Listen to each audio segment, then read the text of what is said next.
से अब आपकी उम्मीद खंडित हो रही है। जिसका हाथ पकड़कर चलना चाहते हैं आप जीवन में, अपने संपूर्ण जीवन को बिताना चाहते हैं आप जिसके साथ, अब उसकी जुबान बदल रही है आपके लिए। ये रिश्ता कितने दिन चलेगा वो आप नहीं जानती, और ये रिश्ता चलेगा भी या नहीं यह भी आप नहीं जानती, फिर भी कर रही है प्रयास हर दिन इस रिश्ते को जीवन देने के लिए। क्योंकि तुम नारी हो, तुम हार नहीं सकती, तुम अपने कदम पीछे नहीं ले सकती। तुमने तो किसी के मकान को अपने प्रेम से घर बनाया, तुमने तो किसी के जीवन को संवारा है, तुम कैसे हार सकती हो। रोना धोना बंद करो। जब तुम रोती हो अपने राहु को मजबूत करती हो। आज राहु पर ही बात करने जा रही हो। अपने ही आंचल से अपने आंसुओं को पोंछना बंद करो, खुश रहा करो। कैसी हो तुम? मैं बहुत खुश हूँ, मैं सुंदर हूँ, मैं प्रसन्न हूँ। इस तरह के सकारात्मक बातें बोलने मात्र से आधे ग्रह तो तुम्हारे वैसे भी संवर जाते हैं। मेरी किस्मत खराब है, मेरी नसीब फूटी हुई है, कोई मेरा साथ नहीं देता, मैं कहीं की नहीं हूँ, मैं सुंदर नहीं हूँ, मुझसे कोई प्रेम नहीं करता। इस तरह के नकारात्मक शब्द जब कोई महिला बार बार बोलने लगती है तो ना चाहते हुए भी उसकी कुंडली के ग्रह खराब हो जाते हैं। फिर तुम्हारा शुक्र बिगड़ता है, दाम्पत्य जीवन डामाडोल होता है, पति से प्रेम और विश्वास नहीं पाती हो, फिर बहस होती है यानी मंगल एक्टिव हो जाता है। पहले इधर काम करना शुरू करो, सवर के रहा करो। आजकल नए जमाने में बड़ा फैशन चला है मांग ना भरने की, तो ये काम बिल्कुल मत करो, मांग भरा करो। कम से कम शुक्रवार के दिन अवश्य मांग भरो, शुक्र मजबूत रहेगा। थोड़ा बहुत साज श्रृंगार अवश्य करो, बिंदी लगाओ, पैर में बिछुए अवश्य पहनो। ये सब जो छोटी छोटी चीजें तुम्हारे लिए बनी है, ये तुम्हारे ग्रहों को मजबूत करने के लिए बनी है। पुरुष से भी कहना चाहूंगी, हर दिन स्नान करो, ज्यादा से ज्यादा सफेद वस्त्र पहनने का प्रयास करो, इत्र अवश्य लगाओ, परफ्यूम अवश्य लगाओ। तुम्हारा शुक्र सुधर कर रहेगा। तुम्हारी पत्नी बिल्कुल तुमसे प्रेम के अच्छे संबंध में बंधी रहेगी। रुपया पैसा धन दौलत कुछ नहीं घटेगा। आज बात करने जा रही हूँ, यदि तुम्हारे पति के जीवन में कोई दस्तक दे रही है बार बार प्रवेश करने के लिए, अर्थात अब तुम्हें निकलना होगा इस रिश्ते से, या कोई तुम्हें प्रवेश करने के लिए दस्तक दे रहा है तुम्हारे जीवन में और तुम्हें ऐसा लग रहा है अब तो मेरा विवाह हो चुका है, अब मैं इस प्रेम संबंध का क्या करूं।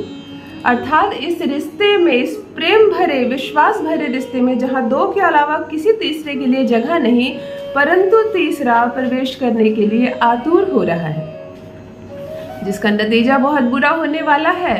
ये रिश्ता बिखरने वाला है, बुरी तरह से टूटने वाला है। तब करना एक छोटा सा प्रयोग। जान लो कौन से कारक ग्रह होते हैं जो रिश्ते को अच्छा सवर कर चल रहा रिश्ता को भी अचानक से इस रिश्ते को तोड़ देते हैं। केवल और केवल दो ग्रह कारक होते हैं, प्रथम शनि, दूसरा राहु। मैंने कहा ना, तुम्हें रोना नहीं है, अपने ही आंचल से अपने आंसू को नहीं पोंछना है, नकारात्मक बातें नहीं कहनी है। इससे राहु मजबूत होता है। जब तुम बहस करती हो, कोई बात होती है, फिर तुम जवाब देती हो, फिर तुम्हें जवाब दिया जाता है, अर्थात यह सब राहु करवा रहा है।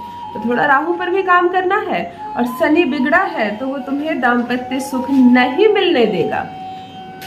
फिर हर कोई एस्ट्रोलॉजर नहीं है, बात बात पर अपनी कुंडली लेकर ज्योतिष के पास जाना भी संभव नहीं है।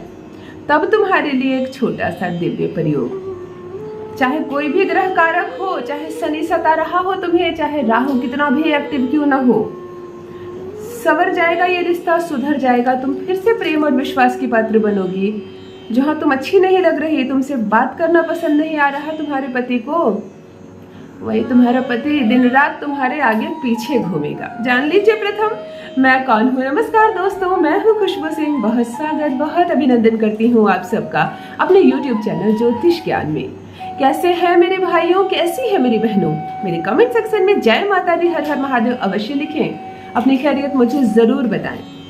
पढ़ती हूँ हाथ की रेखाएं, पढ़ती हूँ जन्म कुंडली, और कुछ ना कहो तो तुम जो मुझे लिखती हो उससे भी तुम्हारा दर्द पढ़ लेती हो। करम है, कृपा है ऊपर वाले की, प्रेम है आप सबका। जुड़िए ज्योतिष ज्ञान चैनल से, सब्सक्राइब कीजिए इस चैनल को, ताकि जो प्रयास कर रही हूँ आपके लिए वह प्रयास सीधे पहुंचे आप तक। एक छोटी सी बात, ज्योतिष ज्ञान चैनल के माध्यम से किसी भी व्यूअर से कभी भी 1 रुपए की भी धनराशि की डिमांड नहीं की जाती है। तो यदि मेरी तस्वीर लगाकर, मेरे चैनल का आइकन लगाकर कोई भी आपसे कुछ भी मांग रहा है या कोई व्हाट्सएप नंबर जारी कर रहा है तो वो फ्रॉड है, उससे बचें और कल्याण करे ईश्वर उस फ्रॉड का भी। जब रिश्ता हिलता हुआ नजर आ जाए किसी तीसरे व्यक्ति की वजह से, पति की जुबान बदली बदली सी नजर आ रही है, कहीं कोई सौतन ने दस्तक तो नहीं दिया, कहीं कोई हमारा ही परम मित्र इस रिश्ते में कपट ना कर रहा हो, कहीं किसी को हमारा प्रेम भरा रिश्ता चुभ तो नहीं रहा, तो चलो करते हैं एक छोटा सा दिव्य प्रयोग। चाहे कोई भी ग्रह सता रहा हो, तुम्हारी कुंडली में कोई भी कारक ग्रह बहुत एक्टिव हो रहे हो तुम्हारे रिश्ते को तोड़ने के लिए, वह भी शांत हो जाएंगे और ये रिश्ता नहीं टूटेगा। शनिवार के दिन करना है यह प्रयोग और बिल्कुल शुक्ल पक्ष के शनिवार को करनी है। जब भी हमें किसी को आकर्षित करना होता है, वशीकरण करना होता है, तो हम कृष्ण पक्ष का प्रयोग नहीं करते हैं। कृष्ण पक्ष में किया गया प्रयोग बहुत देर से काम करता है और कभी कभी नहीं भी काम करता है, तो हम शुक्ल पक्ष को लेंगे। शुक्ल पक्ष के शनिवार के दिन एक पीपल का पत्ता ले आए, लेकिन तोड़ कर नहीं। पीपल के वृक्ष के नीचे बहुत सारे पत्ते गिरे होते हैं, एक स्वच्छ अच्छा सा पत्ता ले आए घर, खुद ही जाए लाने के लिए, समस्त क्रियाएं खुद ही करें। महिला भी करे, पुरुष भी करे। यदि पत्नी आपको सपोर्ट नहीं कर रही है, छोड़कर बार बार मायके चली जा रही है, नहीं आना चाह रही है आपके पास, तब भी करें ये दिव्य प्रयोग। पीपल का पत्ता ले आए, उसे धो लें, थोड़ा गंगा जल भी छीट लें और पोंछ कर बिल्कुल साफ करके सुखा लें। लाल रंग की कलम से इस पत्ते पर लिखें क्रीम। ऊपर लिख दे क्रीम, नीचे लिख दे उस व्यक्ति का नाम जिसे तुम्हें अपनाना है, जो तुम्हारा पति हो, प्रेमी हो, पत्नी हो या प्रेमिका हो। उस व्यक्ति का नाम लिखने के बाद अगेन नीचे फिर तीसरी लाइन में तुम्हें लिखना है क्रीम। ऊपर तुमने क्रीम लिखा, फिर तुमने उस व्यक्ति का नाम लिखा, पति प्रेमिका, उसके बाद नीचे फिर तुमने क्रीम लिखा। इसे मोड़ दो, रोल बना लो और लाल रंग के धागे से बिल्कुल बांध कर गांठ लगा दो। ये एक चीज तैयार हो गई तुम्हारे पास।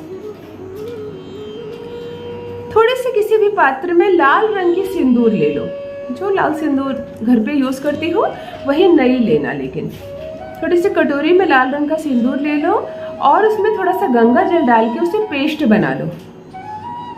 ये जो तुमने रोल बनाया है, अब इसे खोलना नहीं है। इस समस्त रोल को तुम्हें बाहर से उस लाल सिंदूर जिसमें तुमने गंगा जल लपेटा है, इससे संपूर्ण इसे रंग दो बाहर से। अब एक संदेश पत्र की तरह तैयार हो जाता है। जैसे हम किसी को आमंत्रण देते हैं तो पहले संदेश पत्र भेजते थे, वैसा ही इस संदेश पत्र की तरह धागे से बंधा यह चीज तुम्हारे पास तैयार हो गई। सरसों के तेल का दिया लो, उस दिए में डालो 7 दाने काले तिल के और 7 दाने काली उड़द के। दिए में ही, तेल में ही डालना है तुम्हें। अब इन चीजों को लेकर तुम्हें पीपल के वृक्ष के पास जाना है। वहां जैसे जल अर्पण करती हो साधारण रूप से जल अर्पण करो, इस दिए को जला दो और इस संदेश पत्र को पीपल के वृक्ष के जड़ के पास अर्पण कर दो। अपनी समस्त समस्याएं यही कह देना, 33 कोटि देवी देवता है यहाँ। अर्पण करके माथा टेकना, इस रिश्ते को बचाए रखने की प्रार्थना करना। चाहे कोई भी आए, चाहे तुम्हारे जीवन में या तुम्हारे पति के जीवन में, ये रिश्ता ना टूटे, ना खंडित हो, प्रेम से बसा रहे तुम्हारा संसार, यह प्रार्थना करके माथा टेक के वापस घर चले आना। अपने संपूर्ण जीवन काल में केवल एक बार किया गया यह दिव्य प्रयोग तुम्हारे रिश्ते की कैसी भी अवस्था क्यों ना हो, उसे सुधार देगा, संवार देगा। तो क्या अनुभव किया तुमने यह प्रयोग करके? मेरे साथ भी मेरे कमेंट सेक्शन में अवश्य साझा करें। बस मित्रों, आज के लिए इतना ही। रखिए अपना ख्याल, रखिए अपनों का ख्याल। बहुत बहुत धन्यवाद।